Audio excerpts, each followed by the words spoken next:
پہلی بات اتقوا اللہ حق تقاتہ ولا تموتن الا وانتم مسلمون، میں عرض کر چکا ہوں اس کا براہ راست تعلق ایمان کے ساتھ، اس نظریہ حیات کے ساتھ، اس تصور کائنات کے ساتھ ہے، اس فلسفے کے ساتھ ہے، اس ویلٹن شوانگ کے ساتھ ہے۔ وہ ہے تو تقویٰ ہوگا، فرما برداری ہوگی۔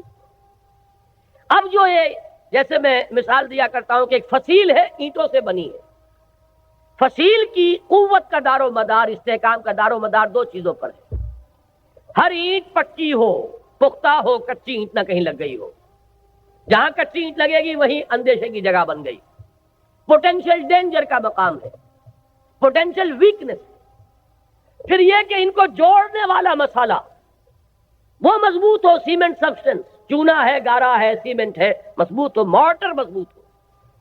تو ایک تو ہے ایک ایک فصیل، ایک ایک بردہ مومن، اتقوا اللہ حق تقاتہ ولا تموتن الا وانتم مسلمون۔ اب ان کو جوڑنا ہے، جوڑے گی کیا چیز؟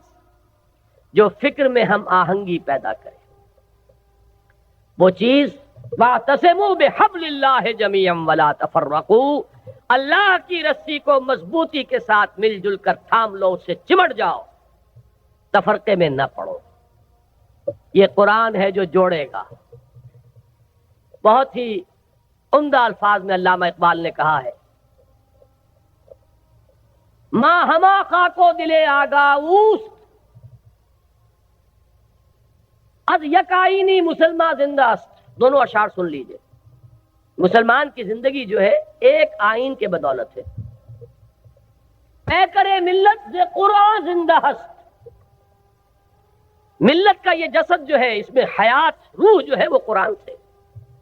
ماں ہما خاکو دلے آگاہ اوست، اعتصامش کن کہ حبل اللہ اوست۔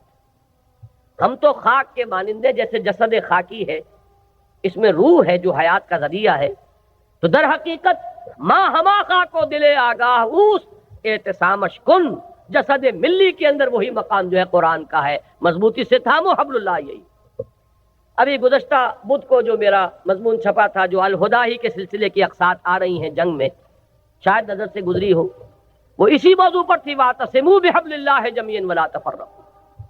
اس کو مضبوطی سے تھامیں گے، اس سے جڑیں گے، اس سے فکری ہم آہنگی پیدا ہوگی، اس کے ساتھ اتحاد فکر و نظر وجود میں آئے گا۔ یہ ہے وہ مارٹر، یہ ہے جوڑنے والی شے، جیسا کہ فرمایا ہے حضور صلی اللہ علیہ وسلم نے، القرآن حبل اللہ الممدود من السماء الی الارض، آسمان سے زمین تک تنی ہوئی رسی ہے اللہ کی، مضبوطی سے تھامو اس کو۔ ایک دفعہ کا واقعہ بڑا پیارا ہے۔ حضور اپنے حجرے سے باہر تشریف لائے، مسجد نبوی کا نقشہ ذرا ذہن میں رکھیے۔ حجرے سے باہر تشریف لائے تو دیکھا ایک کونے میں کچھ مسلمان، کچھ اہل ایمان بیٹھے ہوئے قرآن کا مذاکرہ کر رہے ہیں، سمجھ سمجھا رہے ہیں، چہرے پر بشاشت کے آثار ظاہر ہوئے۔ یہ معجم کبیر طبرانی کی جو ہے اس کی روایت ہے۔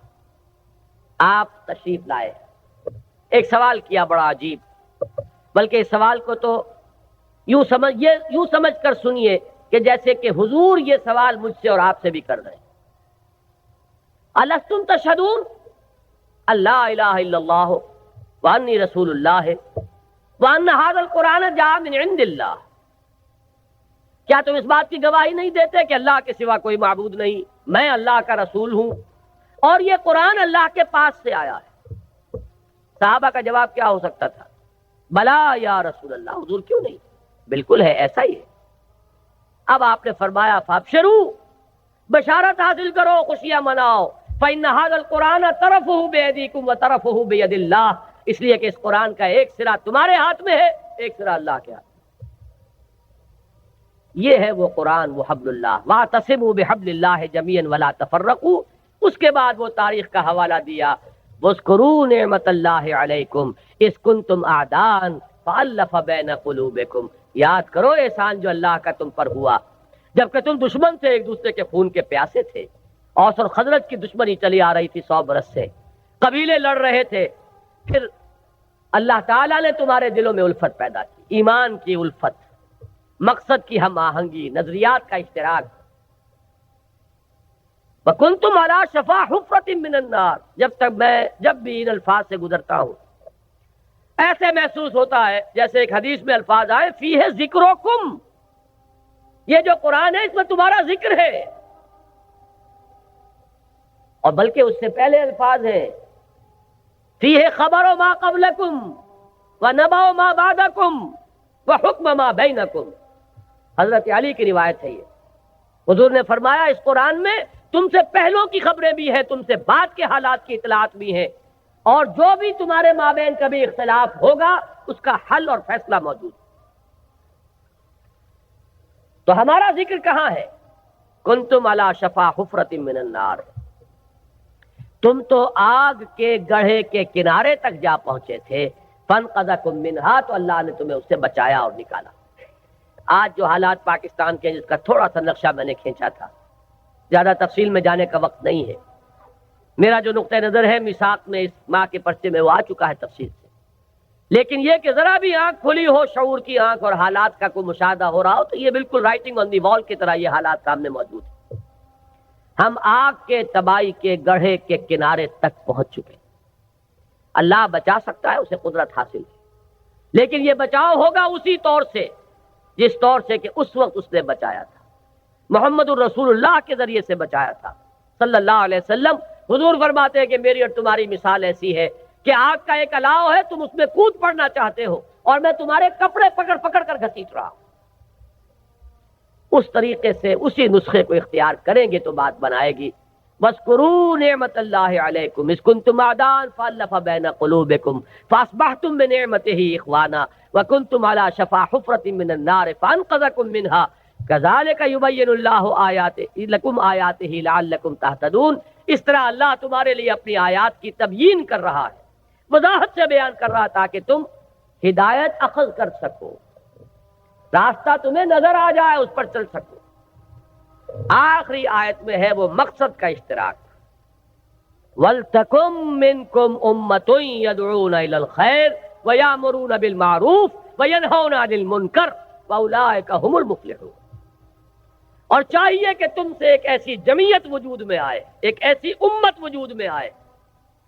ویسے تو پوری امت کا کام یہی ہونا چاہیے تھا، لیکن اگر امت سو گئی ہو تو ان میں سے جو بیدار ہو جائیں، جو جاگ جائیں، وہ مل جل کر ایک امت ودن امت، پارٹی ودن پارٹی، بڑی امت میں ایک چھوٹی امت کی شکل اختیار کریں، اور ان کے کام صرف 3 ہوں۔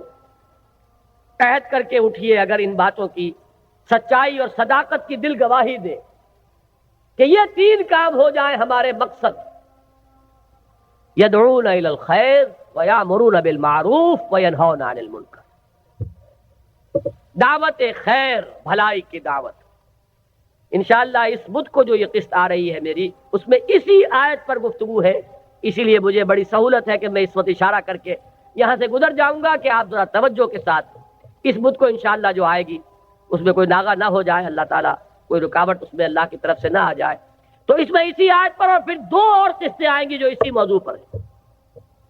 ایک میں نے مولانا امیر التبلیغ مولانا محمد یوسف دہلوی رحمۃ اللہ علیہ کی ایک تقریر کا اقتباس دیا ہے طویل۔ یہ امت، ایک لفظ استعمال کیا انہوں نے، امت پناہ ہم سے چلا گیا۔ کہتے ہیں ہم امت ہیں، امت ہونے کا وصف ختم ہو چکا۔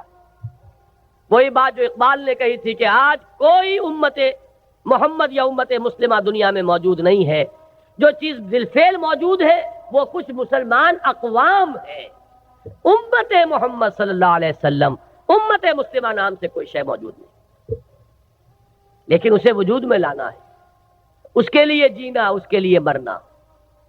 قُلْ إِنَّ صَلَاتِي وَنُسُكِي وَمَحْيَايَ وَمَمَاتِي لِلَّهِ رَبِّ الْعَالَمِينَ۔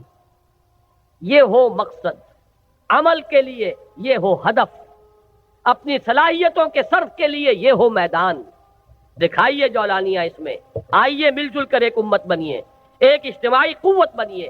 اللہ کرے گا تو یہی قوت، اسی کو وسعت حاصل ہوگی، اسی سے وحدت ملے گی، اسی سے اتحاد ہوگا، اور یہ ہوگی وہ شے کہ جس کی اس وقت ہمیں سب سے زیادہ شدید ضرورت ہے۔